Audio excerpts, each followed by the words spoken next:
I am on a mission to get plastics like these out of my rabbitry. Why and how am I going to do it? Come on over, let's have a chat.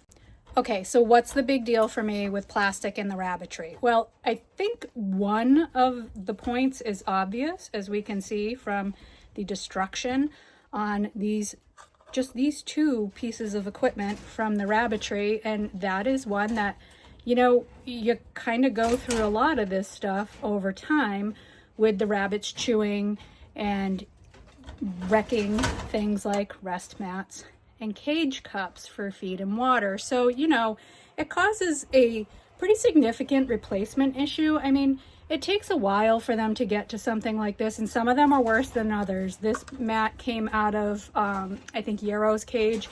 She's really hard on her rest mats. She gets bored and she likes to chew them and pull them and stack them, and she's really a pain in the butt. So she actually lost her rest mat because she can't behave with it. But the other issue is that, you know, we're hearing a lot more about microplastics in the news, in our food supply, in our soil, in the air. They're everywhere. They're really pervasive. And now what they're finding is that this is actually having a health impact on us. And I also listen to a lot of podcasts, good ones, Joel Salatin and Sina McCullough. They are one of my favorites. And, you know, they've been talking a lot in some of their different episodes about microplastics and the health impacts of them. So, yeah, you know, I'm not going to try and go into all the science of it. There is an article over at meetrabbits.org where I get into a little bit more of that about the why.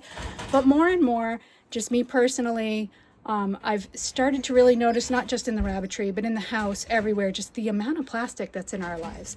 And yeah, you know, I'm seeing it in my yard, my garden, and it's the plastics that we don't see too, leaching into everything. So I'm kind of on a mission to reduce that where I can. And it occurred to me, it makes a lot of sense to do that in the rabbit room. So we'll take a look around. We'll look at some of the different places where I'm using plastics and talk about some of the alternatives that, well, I'm going to be honest, I'm never going to be able to get rid of it all, but I will be able to reduce the impact of it on our bodies, on my garden, and in our lives. Okay, so let's take a walk around, look at some of the different things that are in the rabbit room and some of the more obvious things that could be causing plastic particles, plastic leaching, microplastics to get into our food and our environment. And then maybe some of them that might be a little less obvious and you might not have thought about. Now, some of these are clearly going to be kind of more of an impact because of how and where they're used. And others may be something that we decide isn't as high a priority, but is just kind of, you know, something that we're going to choose to live with. Because again, realistically, we're not getting plastic out of our lives. It is obviously a great product in a lot of ways, but it is just getting to be too much. And part of this is that, you know, when I do have things like those cage cups and stuff that are being replaced, I'm contributing even more to the waste stream, and that doesn't really sit well with me. You know, again, like in my own household, you know, I grew up in the 80s. There's always been plastic around for as long as I've been alive, but I personally feel like maybe it's partially because of the emphasis and the attention that we're giving to it, but I personally feel like it's just a lot more ubiquitous. There's just so much more plastic in our lives. You know, you think about things as simple as coffee cans. Coffee cans were all metal when I was young, and now they're plastic. I don't even know the last time that I saw a metal coffee can. And then also, like, we don't realize it, but a lot of those things like canned goods, they're actually lined with kind of an unnoticeable layer of plastic. So even when you think you're using metal, you may not be using just metal. But that's getting a little bit off topic. Like I said, let's take a walk through and look at some of the plastic in the rabbitry. I think if you look right here, right now, you can probably actually spot a whole lot of plastic in this frame. So, you know, just walking in here, we've got the broom. It's plastic bristles. Now, that would actually be something easy for me to replace with a natural fiber like a straw broom. It is something that never occurred to me before, but clearly the thing's got wear and tear, and every time some of those bristles break off, that's more plastic. The feed bags. Now there's nothing that I'm really going to be able to do about this because I don't know of a feed anymore that comes in anything except plastic. You know, they don't come in burlap bags, they don't come in cloth bags. There was a day when that happened. I do remember burlap, at least for things like beet pulp. But you know, that's something I can't control that. There's not much I can do about that. I guess if you had a local feed mill and you could buy it in more bulk, you might be able to reduce that. That might be a great option. But otherwise, the best that I can do is to keep bagging up my bags and send them off with the recycling. Supposedly they're recyclable. Whether they actually get recycled, I don't know. And we got the shavings bin. You know, even this is plastic. Now, is this a high priority item for me on this mission to reduce plastics in here? No, not really. This is going to last a long time. It's a rugged, sturdy vessel. I suppose there could be some scratching off and wear and tear that's creating small plastic particles, but probably one of the least of my worries. The biggest concern I have are these cage cups. You know I love my cage cups, but look at these things. And I'm not talking about the mess left in them, because these I literally pulled a couple out of the trash just to look at this. Clearly they get chewed a lot. Look, in this cage, this is a pretty new cage cup. Obviously been chewed already. But you can see, you know, the height of this is like 2.5 inches when it starts. I'm lucky if I have 1/2 inch by the time some of these rabbits are done with these. And then you get things like the brackets breaking off, you know, all of that. Again, some rabbits are worse than others, but there is not a single rabbit in this Rabbitry that has not chewed a cage cup or waterer or both, at least a little bit. I will say, the harder the plastic, the less of an issue this is. So these, like, I tried these out because they were cheap and available. I hate them. I had a few of them. I use what I have, but I'm not investing in any more. These are a really soft plastic. You can tell how flexible they are. And I don't know why or how the rabbits figure this out, but they figure it out almost immediately if it's a soft plastic like that, and they just go to town chewing on it. So even though these were cheap, they were a bad buy because I just got no longevity out of them at all. At least this, for as long as it was chewed, probably lasted between 6 and 12 months or even longer. What are some options to replace those? So one of the options is, and this one loves to pull its hay into its watering dish, but one of the options is to go with metal, to go with a galvanized. Now, I've been kind of trying out some of these galvanized. They're a lot more expensive for one. But, you know, I guess if I'm not replacing them as often because they're not getting chewed to nothing, then they're worth the extra money as long as you can afford that initial investment for the number of rabbits you have. So the metal's a good option. I actually don't super love them. I thought the rabbits would be able to pull them off less, and I guess that's true. They do have these tabs on, you know, the bigger the dish, the longer the tabs, so the bigger ones stay on better, but they still, you know, determined rabbits still kind of knock these around the cages. Not too bad, but it does happen. So that's one option, and that's probably where I'm headed with my cage cups and my waterers. If I sneak over here, I actually have, you can see it's all boxed because I don't use them. Plastic watering bottles, metal nipple. Sure, it would reduce the exposure in the water to the animal, like where it's actually drinking or chewing. But plastic water bottles, like the water bottles that, you know, if you go to the store or you drink bottled water, they actually say, especially if those are hit with sunlight and UV rays, they actually bleach a lot into your water. And it's something we don't think about, especially in a case like this, because this isn't being, you know, torn up, chewed up, and turned into little bits. But the plastic itself can leach into the water, so it almost doesn't matter that the nipple is metal. So that's something to think about. J feeders, you know, they're usually metal. So those could be a good option. I've never been a huge fan because of the space they take up, because if you're installing them outside the cage, you have to cut into that cage, and I don't like compromising the cages that way. It's one more thing hanging out into the aisle. And they have some other issues. You know, some people, you either love them or hate them. I like that they sift fines out. I don't like that, especially in the summer and the humid weather, they can get pretty caked in there. And then if you're not careful, that can be a potential place for flies and maggots, and that's disgusting.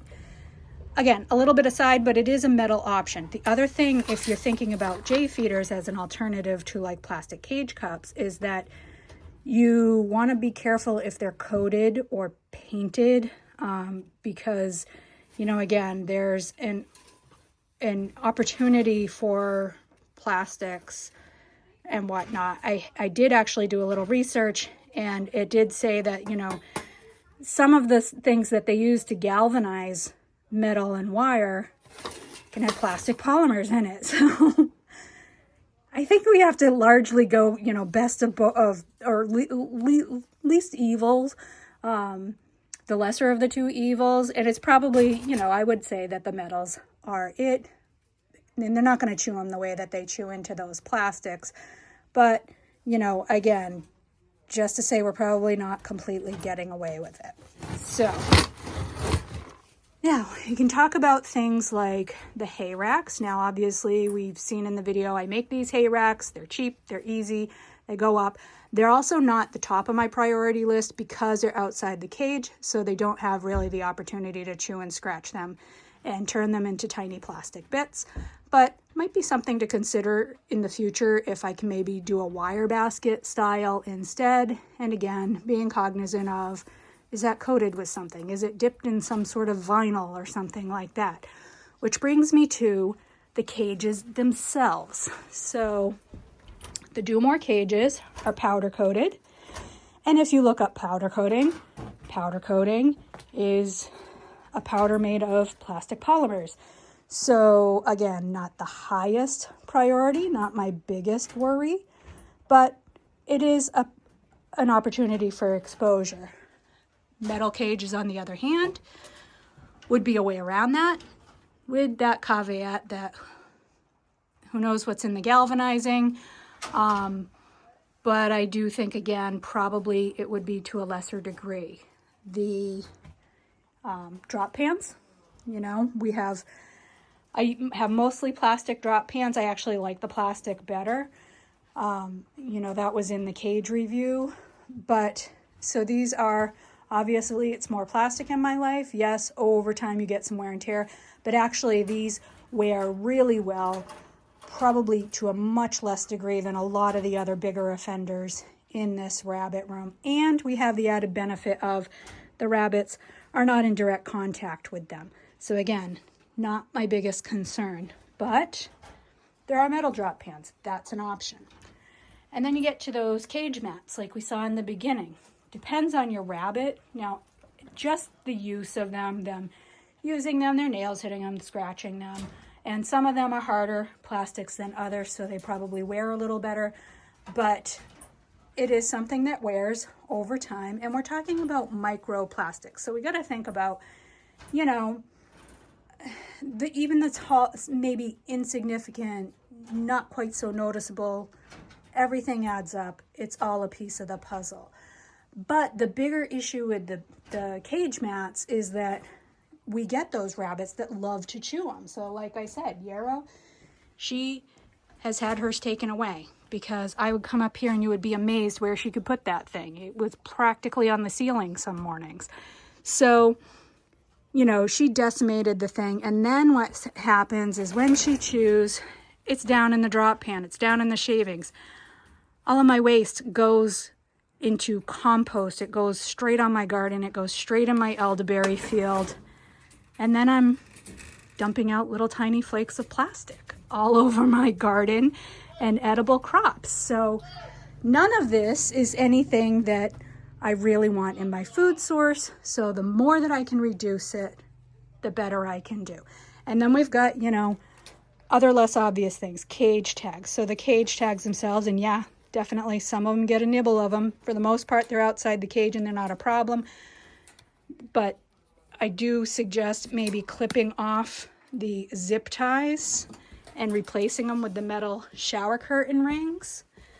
Like, you know, you can see this is a new tag. Usually the first time I use them, I use that, and then when it gets nibbled or cut or moved, that's when I replace them. But I may rethink that and just start out with the curtain hangers anyways, so that I reduce that access and those being in, you know, again, in the rabbit, in the waist. So something that's important to note is that the research that's being done, and I want to throw in here, you know, I mentioned that I listen to a lot of podcasts like Joel Salatin and Sina McCullough, and they actually have one just on microplastics. And what kind of the spur, the basis of that was that they're finding plastics everywhere, and it's in all of our bodies. They're actually finding it in brains, which they think is actually from inhaling, because of the barrier with your brain. There's no other way for it to get there.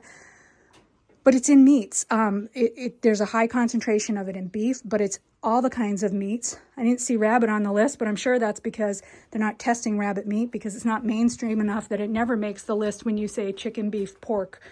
You know, so it is in the meat. And when we have these rabbits and we've got them with so much plastic in the cage and they're chewing so much plastic, they're ingesting that, we have to assume that that is getting into our meat.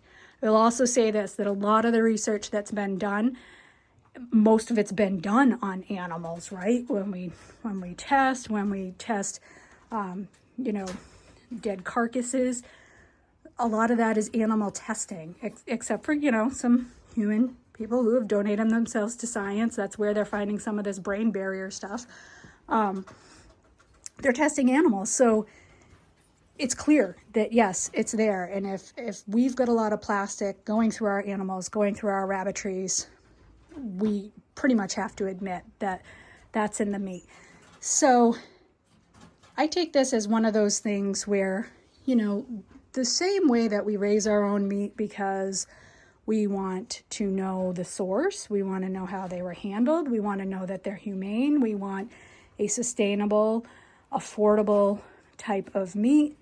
All the reasons that you choose to do it, which everybody may have their own, but if we're talking about quality, then we should be considering this, and we should be considering what we're putting into our animals without even thinking about it.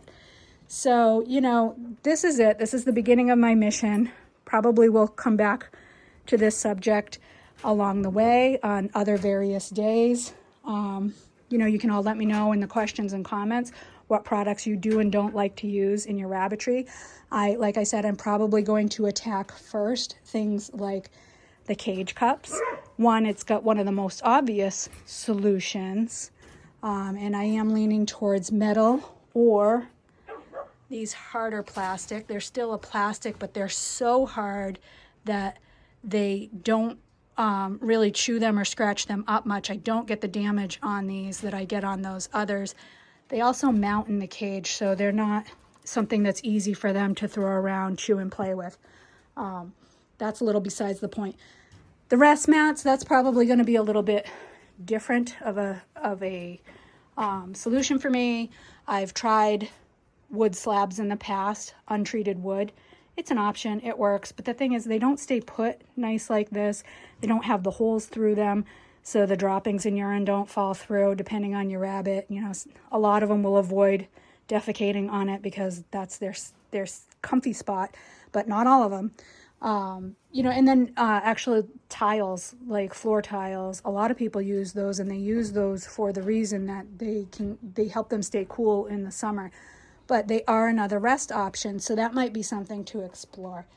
But again, this is early stages, just kind of trying to put the thought and the conversation out there. And again, welcome questions and comments in the comments section. Come on over to meetrabbits.org. There's more of an article there. There's also some links to some of like those podcasts and things that I mentioned here in this video. So thanks for being here. food for thought for your food. Let me know what you think.